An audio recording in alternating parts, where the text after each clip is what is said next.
Okay guys, today we're going to be doing a review on two Fenix lights, the WT25R and the Fenix HM61R as contenders for new work lights in the garage.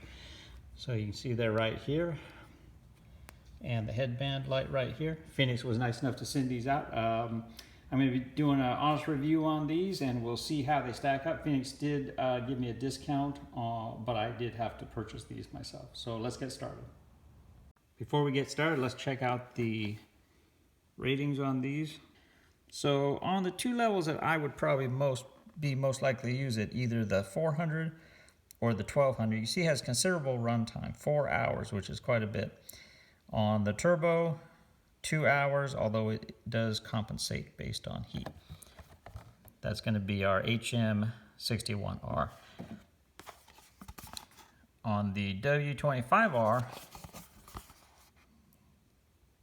you can see on turbo mode we've got 1,000 lumens, very impressive, almost 4 hours, 3 hours 40 minutes.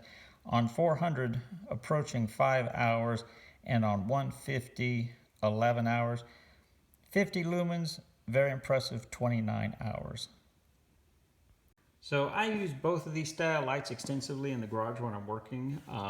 The headband lights are very handy when you need both hands free. The Fenix one looks very high quality. First impressions on this one are really good.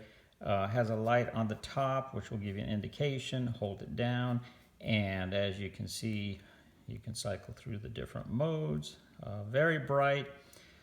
Hold it down longer and you get a red kind of nighttime work light, 2 levels, and then you can even put it into an SOS mode. So that's real nice.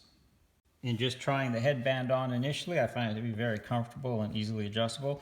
The light is secured with a rubber strap, and it pops out, as you can see, with these clips. It is reversible. When it's in the clips, you can rotate it to get the light on your work. It does have a magnetic base, which I like quite a bit. As I showed earlier with the other light, it has a magnetic charger. This battery is an 18650, so I like that a lot because you can have 18650s charging in your cradle, ready to go. It also has a clip. Very high quality, good first impression on this light. The WT25R, also good first impression, seems to be high quality. I like the little clicking. You can change it here. Has a button which shows you kind of the charge state. You can cycle through the power levels, no problem. Hold it down, you get a strobe. I believe it may have an SOS as well. Yeah, there you go. So, also has a magnetic base, as you can see here. Not quite sure how I feel about their battery retention setup just yet. There's a safety clip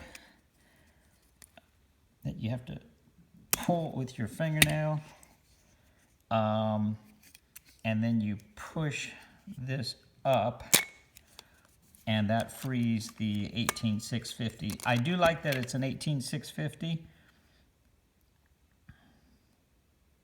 That allows you to have other batteries standing by. And then the safety lever here clips back over. All right, we're out here with my Toyota pickup. Let's take a typical situation where we're working and the motor, and it's a little bit dark. So first up, let's get some light on the subject with this flashlight.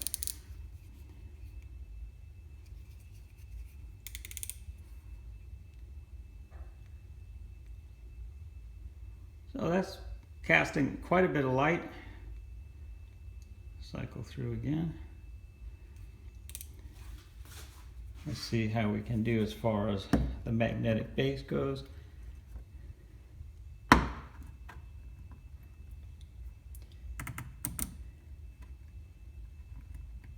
Not quite as secure as maybe, I guess that's all right. The flat base definitely helps it out. Let's take a typical example here, and it's illuminating things pretty nicely. I think it's probably a little more of a spotlight than I would like.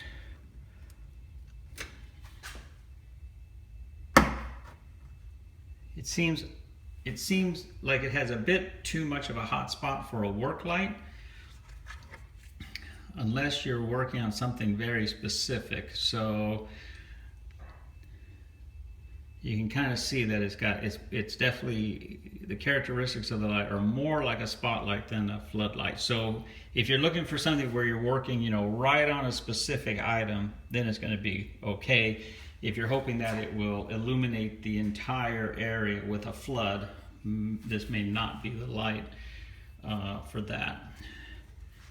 As far as the magnetic abilities, yeah, give it about a 8 out of 10. Seems to be holding pretty well, although I feel like it might be susceptible somewhat to being knocked off of its perch while working.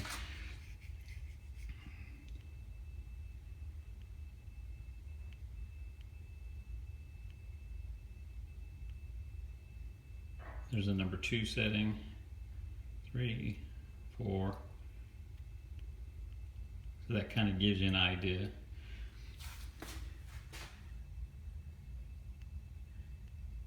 I think for working, as long as you don't need a big flood, I think it packs a lot of light in a small area. Being able to move the light is pretty nice. On a more flat surface, it holds pretty well. So for focused work, I think it should be just fine. Let's take a typical example that I use. Is I'm working on the truck. I put the light on the firewall, and then I'm doing some work. So very acceptable. Again, maybe a little bit of a flood pattern would have been nicer, but overall, I think it's probably for its size, probably pretty nice. All right, so I'm wearing the headlamp. Let me turn it on. And you can see the pattern that it throws. Really impressed on that. It's got a lot of light, very easy to rotate the angle here using the headband. Let me see if I can get through the different modes here. So that's the lowest mode. Number 2. Number 3. So even on the 3rd setting up, it's putting out a fair bit of light. Number 4, which I believe is 400 lumens, really good. Real impressed with that. And then on the turbo setting, more than enough light. Let me unstrap it from the head strap, pull it out, and you can see that hole's on there. Let's try putting it up here.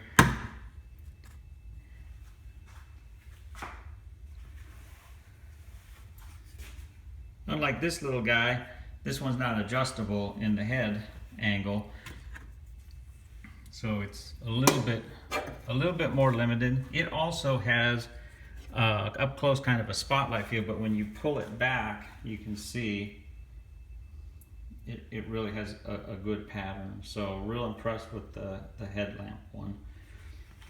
Let's try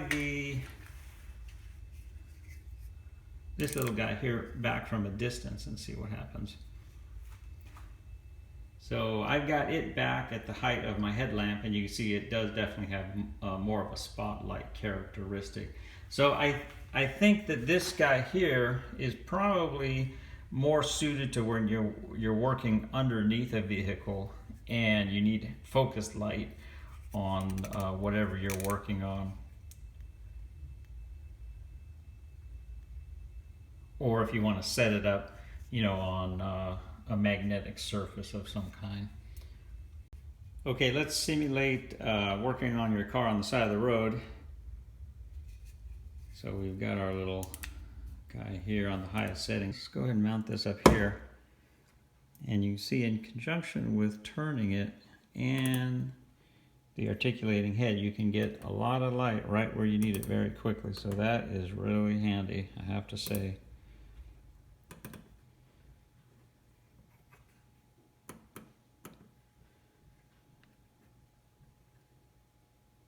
That's on the highest setting there. Low, turbo. So that's a lot of light. All right, let's see how the headlamp stacks up.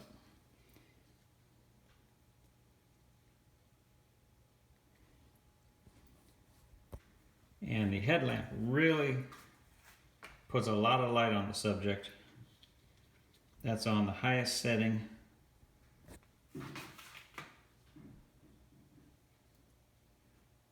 That's the low. Next level up. And turbo. So that really puts a lot of light on what you're working on. You can rotate it in the headband to get it focused where you're looking. You can also pull it out of the headband, remove the safety strap, and just give it a little bit of a tug.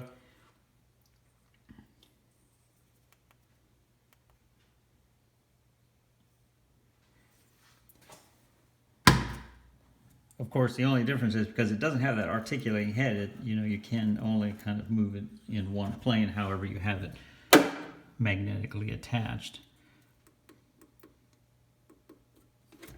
Nevertheless, you can see it still can get quite a bit of light on the subject, but I think it's best suited as a headlamp. Could also be used for emergency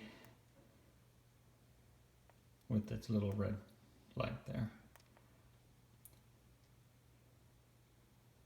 If you end up breaking down on the side of the road, that would be real handy to have to put on the fender or the roof of the car for sure.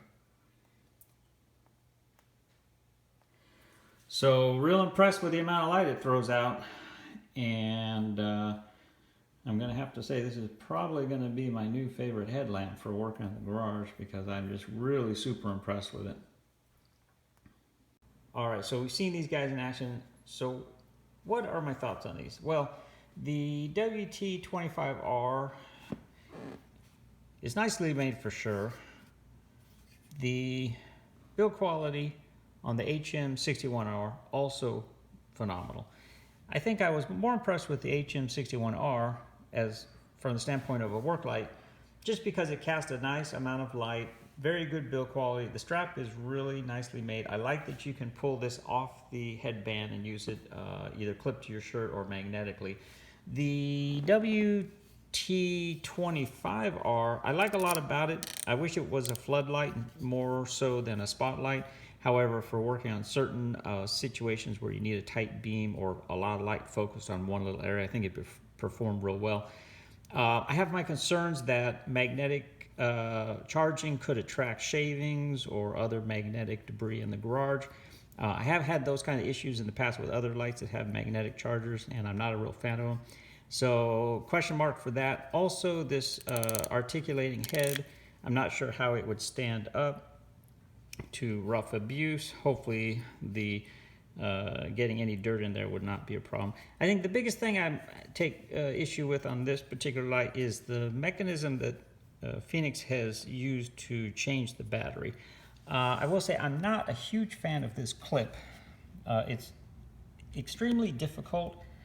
You can see I can't even really do it one hand. It's extremely difficult to remove the safety latch. There we go.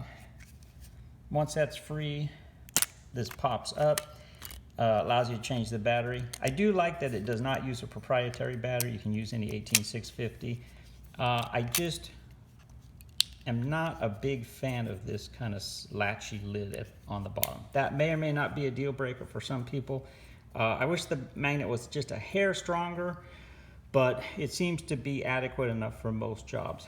I would say that while this light does have a lot going for it, and I do like the fact that you can kind of twist it and articulate the head, I think it might not be perfectly suited for a heavy industrial shop. So it might be more for camping, or situations where you're not in a dirty environment, such as welding, for example, or a lot of grinding going on. So that might be something to keep in mind. Overall, build quality is pretty nice, and I do like it. As I said, I wish it had a little bit more of a flood than a spot, but I guess that depends. Overall, I'd have to give this guy here, the HM61R, a 10 out of 10. Just absolutely phenomenal. I can see this being my main go-to headlamp for working on automotive projects and things around the house. This guy here, I think, given what I've said about it, I'd probably give it 8 out of 10. Very good build quality, as long as you don't have a problem with changing the battery, using that little latching mechanism, and you're not going to be working in a heavily magnetic, shavings, dirty kind of work environment. I think this guy will probably be okay. Again, wish it was more of a flood, but for some situations, a spot might just be fine. So, all right, well, that's my review on these two guys. I think they are probably very good lights for working around the house and the shop. Fenix is known for their build quality. All the lights I own by them, I'm very impressed. And once again, I want to thank Fenix for sending these lights out so we can do a review on them. As always, if you have any questions or comments, feel free to use the section below. Thanks for watching.